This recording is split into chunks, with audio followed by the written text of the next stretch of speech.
অর্থনৈতিক আগে অবস্থা ভালো ছিল, আস্তে আস্তে খারাপ হয়ে যাচ্ছে, বা অর্থনৈতিক জায়গায় কোনো অসুবিধা আসছে, যা টাকা জমানো টাকা বারবার শেষ হচ্ছে, এই টোটকাটা করুন। কবে করবেন? ঠিক লক্ষ্মী পুজোর আগের দিন।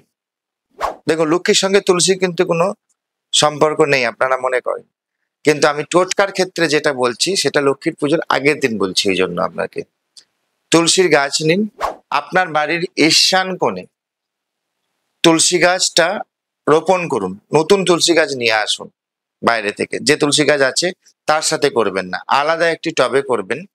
এবং ওই যে টবে তুলসী গাছটা লাগাবেন সেই টবে তুলসী গাছে চারদিকে চারটে, বা গোল যদি টব হয় তাহলে গোল ভাবে চারটে হলুদ গুঁজে দিন। এবং তুলসী গাছের যে টবটা আছে সেই টবটাকে লাল আর হলুদ মিক্সড করে, মানে আপনি যদি সিঁদুর আর হলুদ গুঁড়ো একসাথে মিক্সড করে একটা কালার তৈরি করে টবটাকে কালার করে দিন। এরপর যখন আপনি আপনার যে হরির মন্দির, যে তুলসী মন্দিরকে পুজো করেন, সন্ধ্যেবেলায় ধূপধুনো দেখান, এটাকেও আপনি 21 দিন ধূপধুনো দেখাতে থাকুন। দেখবেন আপনার বাড়িতে সুন্দরভাবে অর্থের আবার ভালো একটা দিক খুলে যাবে, বা অর্থনৈতিকভাবে যে অসুবিধাগুলো আসলে সেগুলো আসবে না।